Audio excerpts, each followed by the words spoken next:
Hi everyone. In this video, I want to go over multiplying rational expressions. So if we have two rational expressions and we want to multiply them together, this follows the same basic rule of multiplying fractions. So when you multiply fractions, all you have to do is multiply the numerators and multiply the denominators. And somewhere along the way, whether it be in the beginning or at the end, you ought to simplify everything as much as you possibly can, okay?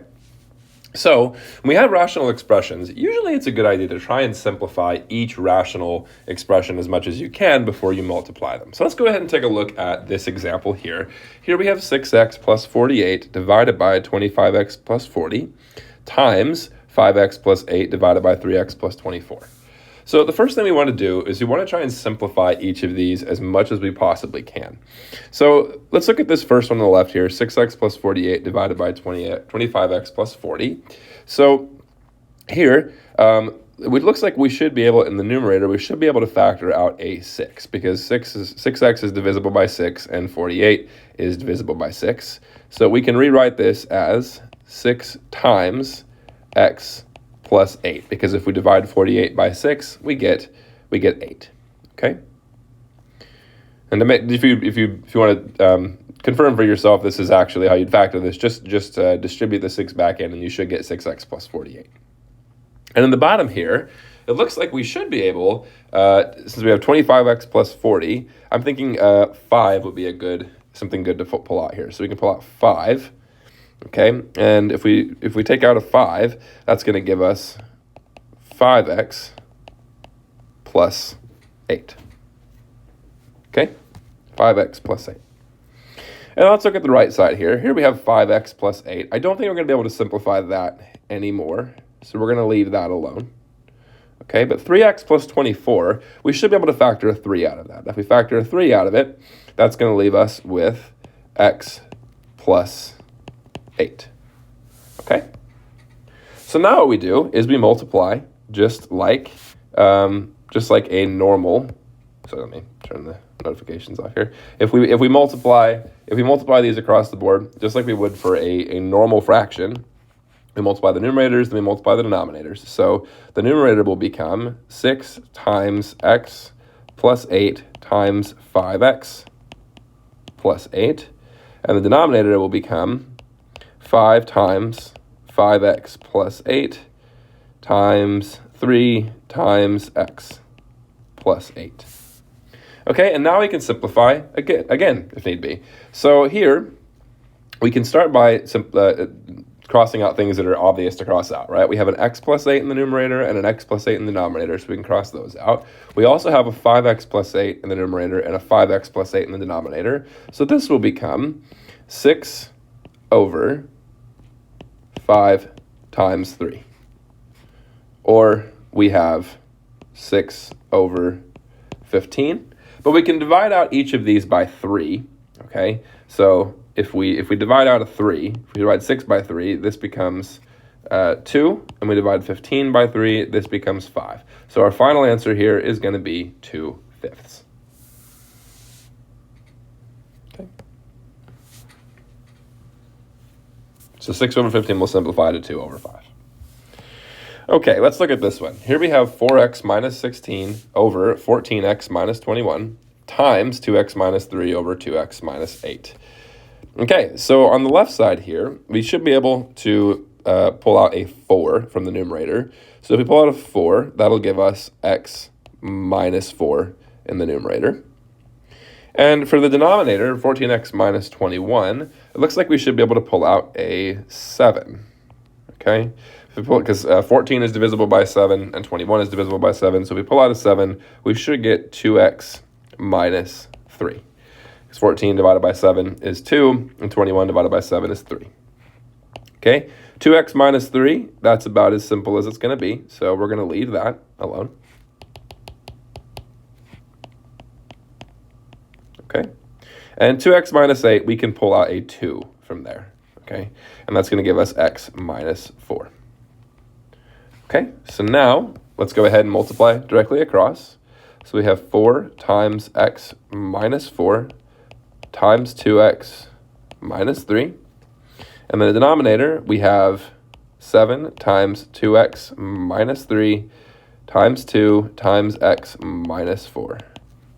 And now what we can do is we can go ahead and cross out what we can. So 2x minus 3 and 2x minus 3, that'll go away.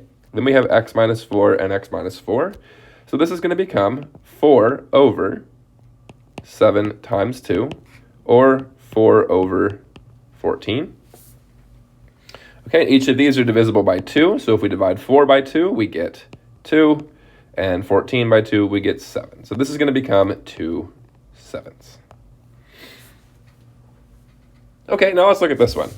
Here we have 9 over 4x minus 32 times x minus 8 over 3x. Okay, so same as before, let's simplify as much as we can. It doesn't look like there's quite as much that we're going to be able to simplify here, but let's see what we can do. So 9 is obviously as simple as it's going to get, at least for now. Okay, and then 4x minus 32. Here we should be able to factor out a 4. So 4, if we pull out a 4, that'll give us x minus 8. Okay, and then over here, x minus 8, that's as simple as you're going to make it. And then 3x, that's as simple as you're going to make it. So now we can just multiply straight across. So in the numerator, we're going to have 9 times x minus 8. And for the denominator, we'll have 4 times x minus 8 times 3 times x. Okay, so the x minus 8s will disappear.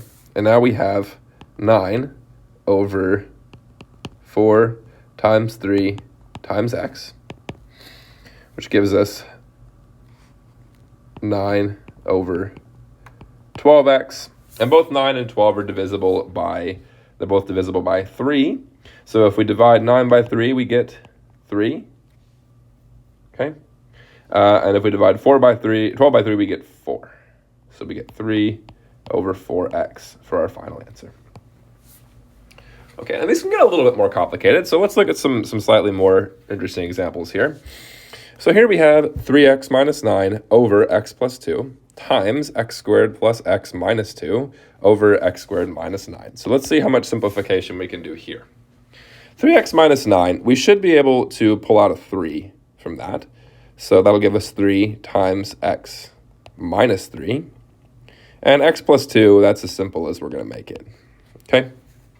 So now for the right-hand fraction here, x squared plus x minus 2. So let's see if we can factor this. So we want two numbers that multiply together to give us negative 2, but add together to give us 1. So I'm thinking 2 and negative 1. Okay? And that 1 comes from the implied 1 in front of the x here. Okay? So this will give us, looks like x plus 2 times x minus 1. And then in the denominator, we have a difference of squares. And remember, our formula for a difference of squares, if we have a squared minus b squared, this is equal to a plus b times a minus b. So in this case, our a is going to be equal to x, and our b is going to be equal to 3, because the square root of x squared is x, and the square root of 9 is 3. Okay, so this is going to give us, let's see, x plus 3 times x minus 3. Okay, so now let's go ahead and multiply directly across. So we'll have 3 times x minus 3 times x plus 2 times x minus 1. And then in the denominator, we'll have x plus 2 times x plus 3 times x minus 3. Now let's see what we can cancel. So here, we have x minus 3 and x minus 3. Those will go away. We have x plus 2 and x plus 2. And it looks like that's as much canceling as we're going to get. So we'll have 3 times x minus 1 over x plus 3.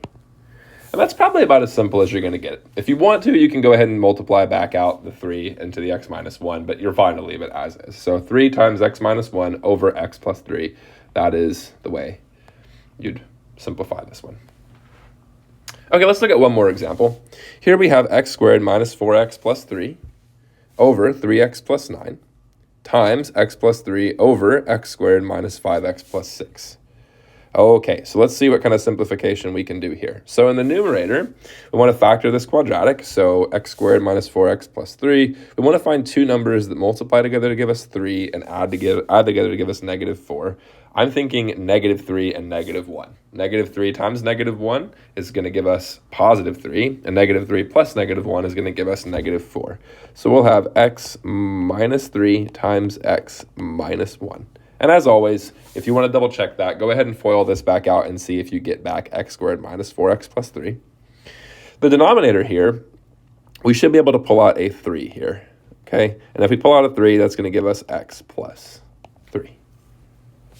Okay, and that's as much simplification as we're going to get on the left one. So on the right here, we have x plus 3. That's as simple as you're going to get.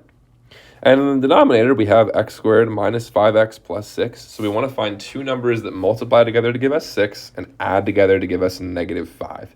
So for this one, it's probably going to be -3 and -2. -3 times -2 gives us +6. And -3 plus -2 gives us -5.